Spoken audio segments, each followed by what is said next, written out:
girl dancing in front of the king, for forgetting to wear underwear. A simple cartwheel. The king was amazed. The girl's name is Marches. Born into a poor family, her father made her use her beauty to attract male customers. For only 100 a time. Every day there was a long queue outside the house. One day a troupe from Ryan's theater passed by. Ryan was captivated by Marchese's dancing. He approached Marchese and said, "Just say your wife. I'll take you to Paris with me." When Marches heard that she was going to Paris, she said yes straight away, because it was his dream to be an actor. But Marchese's first performance in a play was a disaster. For the first time he stayed in the same place. He forgot all his lines and everything, no matter how much people around him reminded him. Marchese's mind remained blank. After this, Marches lost his voice. Ryan didn't blame him, but the boss of the company, Molly, and would only let him play a deaf mute. One day, a group of noblemen came to the theater to keep them from getting bored while waiting for the theater to start. Marchese brought out her best dance, and with the beautiful dance music, everyone was captivated by Marchese. A famous scriptwriter,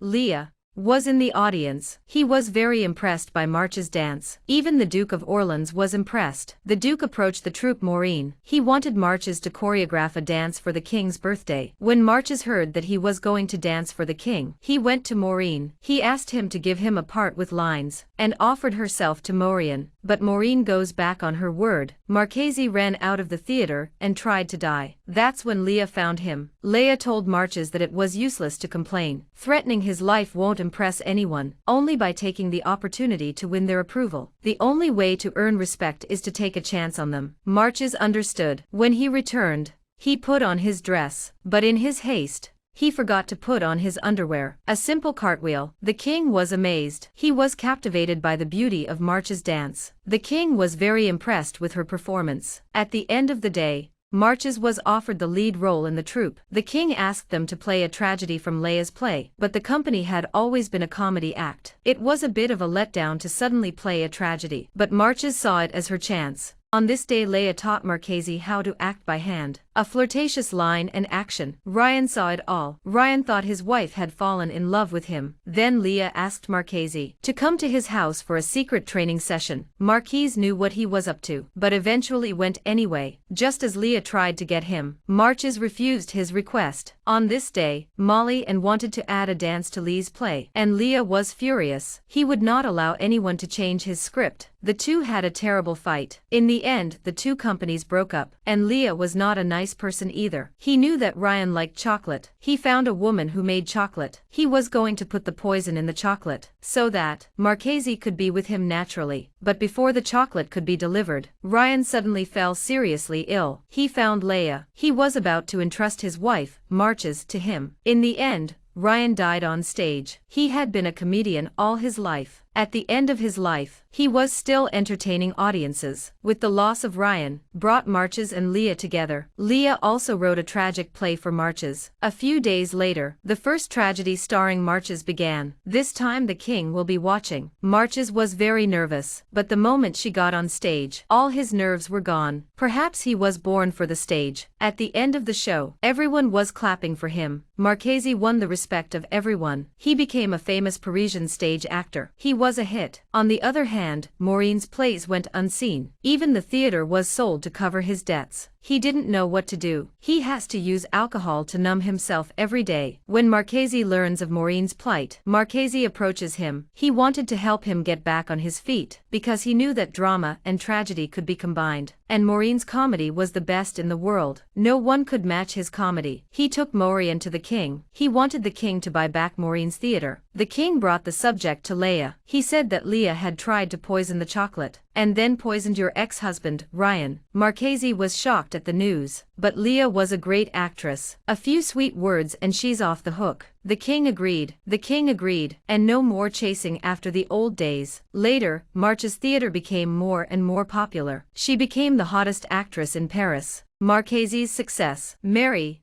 the maid, was thrilled, because, like Marches, her family was poor, and she wanted to be an actress just like Marches. Whenever Madge performed, Mary would be backstage, learning from her every move. But Marchese wasn't afraid to replace him. Instead, she patiently taught him how to act. One day, Marches found out she was pregnant, but in order to continue to enjoy the stage, she kept the pregnancy a secret. Marches knew that if she told anyone,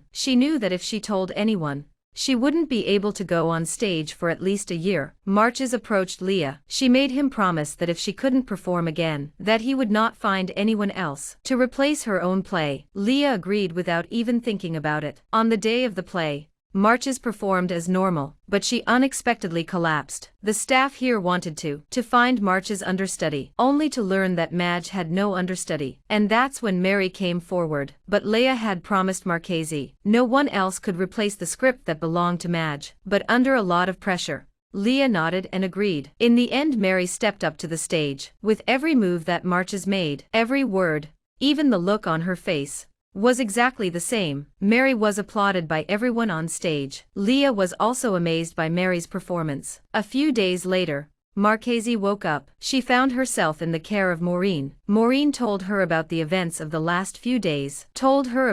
Marches couldn't believe what had happened. It had only been a few days since someone had replaced him. It didn't matter that someone was more famous than he was. What mattered was that someone else had taken over the script that belonged to him, and the vows Leah had promised him. Marchese came to the theater, watching Mary on stage. That should have been his own, but her own maid had taken her place. At that moment, Marches was desperate. He came backstage and saw the poisonous chocolate. He didn't even think about it and ate it. Turning to the stage, he hid his sadness in the script, but it was his life he was talking about. Eventually, Marches collapsed on the stage. He told Leah about his pregnancy, and said he wouldn't tell you. He wanted to perform for a while longer. It was then that Leah realized how much Marchese loved the stage, but it was too late. In the end, like Ryan, Marchese died on stage. She had given her life to the stage and the audience, and so the legendary life of Marches came to an end. A country girl,